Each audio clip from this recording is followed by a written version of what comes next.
ఓం నమో వెంకటేశాయ. అందరికీ జై శ్రీరామ్. హిందూ టెంపుల్స్ ఇన్ఫర్మేషన్‌కి స్వాగతం. నా పేరు శ్రీకాంత్. తిరుమలలో శనివారం అనూహ్యంగా భారీ సంఖ్యలో భక్తులు చేరుకున్న నేపథ్యంలో ఎలాంటి దర్శన టికెట్ లేని భక్తులకు దాదాపు 24 నుంచి 30 గంటల సమయం దర్శనానికి పట్టే అవకాశం ఉంది కాబట్టి ఈ విషయాన్ని దృష్టిలో ఉంచుకొని తిరుమల యాత్రను ప్లాన్ చేసుకోవాల్సిందిగా కోరుచున్నాను. ఈ సందర్భంగా టీటీడీ అదనపు ఈవో శ్రీ సిహెచ్ వెంకయ్య చౌదరి గారు మాట్లాడుతూ తిరుమలలో సాధారణ రోజుల్లో సైతం రోజుకు సగటున 85,000 నుంచి 87,000 మంది భక్తులకు శ్రీవారి దర్శనం కల్పిస్తున్నామని, ఇందుకోసం టీటీడీ అధికారులు, ఉద్యోగులు, విజిలెన్స్, పోలీసులు, అన్నప్రసాద విభాగం, పారిశుద్ధ్య సిబ్బంది తదితరులు రాత్రింబవళ్లు కృషి చేస్తున్నారని తెలిపారు. అయితే శనివారం తిరుమల చరిత్రలోనే అరుదుగా కనిపించే స్థాయిలో 1,50,000 మందికి పైగా భక్తులు దర్శనం కోసం వేచి ఉన్న పరిస్థితి ఏర్పడిందని చెప్పారు.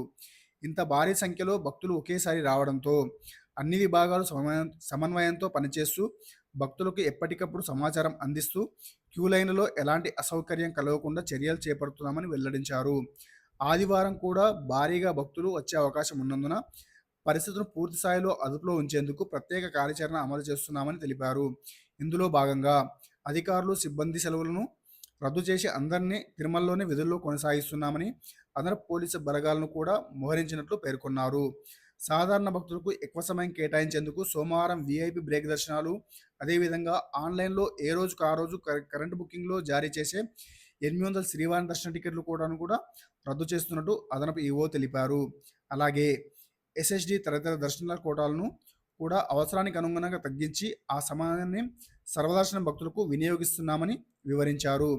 తిరుమలలోని అన్ని యాత్రికుల వసతి సముదాయాలు, క్యూ లైన్లు పూర్తిగా నిండిపోయినప్పటికీ పారిశుద్ధ్యం, తాగునీరు, అన్నప్రసాదం మరియు ఇతర మౌలిక సేవలను నిరంతరాయంగా అందిస్తున్నామని తెలిపారు. భక్తులు టీటీడీకి సహకరించాలని అదనపు ఈవో విజ్ఞప్తి చేశారు.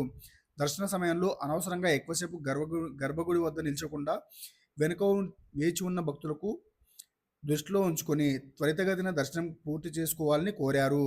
శ్రీవారి అనుగ్రహంతో అన్ని ఏర్పాట్లు సజావుగా కొనసాగుతున్నాయని, సాధారణ భక్తులకు మెరుగైన సేవలు అందించడమే టీటీడీ ప్రధాన లక్ష్యమని ఆయన స్పష్టం చేశారు.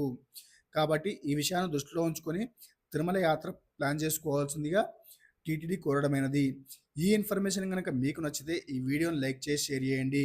అదేవిధంగా మన హిందూ టెంపుల్స్ ఇన్ఫర్మేషన్ ఛానల్ని సబ్స్క్రైబ్ చేసుకొని సపోర్ట్ చేయండి.